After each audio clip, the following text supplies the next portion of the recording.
ಇಲ್ಲಿ ಇರ್ತಕ್ಕಂಥ ವಾಸ್ತವಾಂಶ ಏನು? ಎಷ್ಟು ದಿನ ಸುಳ್ಳು ಹೇಳ್ಕೊಂಡು ತಿರುಗ್ತೀರಿ? ಇರ್ತಕ್ಕಂಥ ವಾಸ್ತವಾಂಶ ಹೇಳಬೇಕಲ್ಲ ನೀವು. ಯಾತಕ್ಕೆ ಸಮ್ಮತಿ ಕೊಟ್ಟಿದ್ದೀರಿ? ಪಕ್ಕದ ರಾಜ್ಯಗಳಿಗೆ ಸಲೀಸ ನೀರು ಬಿಟ್ಟುಗಳಿಂದ ಸಮ್ಮತಿ ಕೊಟ್ಟಿದ್ದೀರಾ?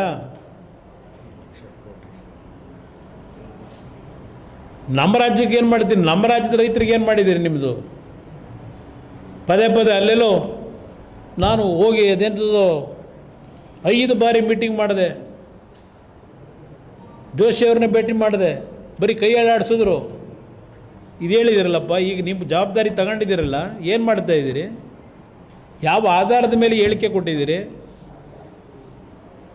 ನಿಮಗೆ ಮಾಹಿತಿ ನಿಮ್ಮ ಹತ್ರ ಇಲ್ಲದೆ ಇದ್ದರೆ, ಯಾಕೆಂದರೆ ಇದು ಬೆಂಗಳೂರು ರಿಯಲ್ ಎಸ್ಟೇಟ್ ಮಾಡ್ದಂಗಲ್ಲ. ಈ ನೀರನ್ನ ಹಂಚಿಕೆ ಮಾಡೋದು ಬೆಂಗಳೂರು ರಿಯಲ್ ಎಸ್ಟೇಟ್ ದಂಧೆನಲ್ಲಿ ಎಕ್ಸ್ಪೀರಿಯನ್ಸ್ ಇದೆಯಲ್ಲ, ಆ ಎಕ್ಸ್ಪೀರಿಯನ್ಸ್ ಇಲ್ಲೂ ವರ್ಕೌಟ್ ಆಗಲ್ಲ.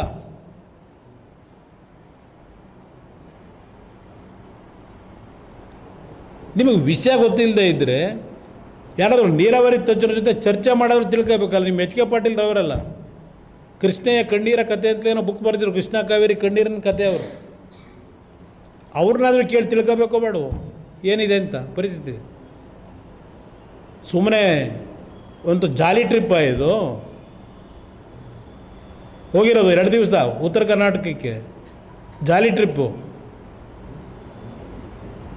ಏನು ಸಂದೇಶ ಕೊಟ್ಟು ಬಂದಿದ್ದೀರಿ? ಏನೋ ಕುಡಿಯೋ ನೀರಿಗೆ 1 ಕೋಟಿ ಕೊಟ್ಬಿಡ್ತಾರಂತೆ. ಏನು ಆ್ಯಕ್ಷನ್ ಪ್ಲ್ಯಾನ್ ಮಾಡಿದ್ದೀರಾ? ಏನು ಮಾಡಿದ್ದೀರಿ? ಯಾವ ಆಧಾರದ ಮೇಲೆ 1 ಕೋಟಿ ಅಂತ ತೀರ್ಮಾನ ಮಾಡಿದಿರಿ? ಯಾರು ನಿಮಗೆ ಮಾಹಿತಿ ಕೊಟ್ಟಿರೋದು ಇಷ್ಟು ಬೇಕಿದೆ ದುಡ್ಡು ಅಂತ ಹೇಳಿ?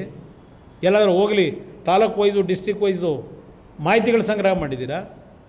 ಏನೇನು ಪರಿಸ್ಥಿತಿ ಇದೆ ಅಂತೇಳಿ ಆ ಗುಳೆ ಹೋಗ್ತಿರೋ ಜನಗಳದ್ದು ಬರೆದಿದ್ದೀರಿ ನೀವು ಮಾಧ್ಯಮ ಸ್ನೇಹಿತರು. ಇವತ್ತು ಏನು ಅವ್ರ ಪರಿಸ್ಥಿತಿಗಳೇನಾಗಬೇಕು? ಇದ್ರ ಬಗ್ಗೆ ಏನು ಆ್ಯಕ್ಷನ್ ತಗೊಂಡಿದ್ದೀರಿ? ಮಾತಿಗೂ ಕೇಂದ್ರ ಸರ್ಕಾರ ಹೇಳಬೇಡಿ. ನಾನು 2 ಬಾರಿ ಅಧಿಕಾರ ನಡೆಸಿದ್ದೀನಿ. ರಾಜ್ಯದಲ್ಲಿ ಸಮಸ್ಯೆ ಬಂದಾಗ ರಾಜ್ಯದಲ್ಲಿ ನಮ್ಮ ನಾಡಿನ ಜನತೆಯ ಹಣ ವೆಚ್ಚ ಮಾಡಿ ಅಂಥ ಸಂದರ್ಭದಲ್ಲಿ ನಾವು ರೈತರ ಪರವಾಗಿ ನಿಂತು ನಂತರ ಕೇಂದ್ರ ಸರ್ಕಾರದ ಮುಂದೆ ನಾವು ಮನವಿ ಸಲ್ಲಿಸಿದ್ದೀವಿ. ಅದರಿಂದ ಇವತ್ತು ಯಾತಕ್ಕೆ ನಾನು ಇದನ್ನು ಹೇಳ್ತಾ ಇದ್ದೀನಿ ಅಂದರೆ, ಕೃಷ್ಣ ಗೋದಾವರಿ ನಿಮ್ಮ ಕಾವೇರಿ ಲಿಂಕ್ ಇದೆಯಲ್ಲ, ಕಾವೇರಿ ಏನು ನಮಗೇನು ಸಿಗಲ್ಲ. ಅಲ್ಲಿಗೂ ಅಷ್ಟೇ ಈಗ ಅಲ್ಲಿ ನೀರಿನ ಹಂಚಿಕೆ ಆಗೋಗಿದೆ. ಗೋದಾವರಿಗೆ ನೀರನ್ನ ನರ್ಮದಾ ನದಿಯಿಂದ ಹಂಚಿಕೆ ಆಗಿದ್ದಾರೆ ಛತ್ತೀಸ್ಗಢದು. ಅಲ್ಲಿ ಏನೇನು ಹೇಳಿಕೆ ಕೊಟ್ಟವ್ರೆ, ಏನು ಮಾಡಿದ್ದಾರೆ ತೀರ್ಮಾನ, ನಿಮ್ಮ ಇಂಜಿನಿಯರ್ ಹತ್ರ ಚರ್ಚೆ ಮಾಡಿ ಏನೇನಾಗಿದೆ ನಿಮ್ಮ ಹತ್ರ ಮಾಹಿತಿ ಇಲ್ಲದೆ ಇದ್ರೆ ಇದನ್ನು ಜನಗಳ ಮುಂದೆ ಈ ರೀತಿ ಹೇಳಿ ನಕಪಾಟ್ಲಿಗೀಡಾಗಬೇಡಿ.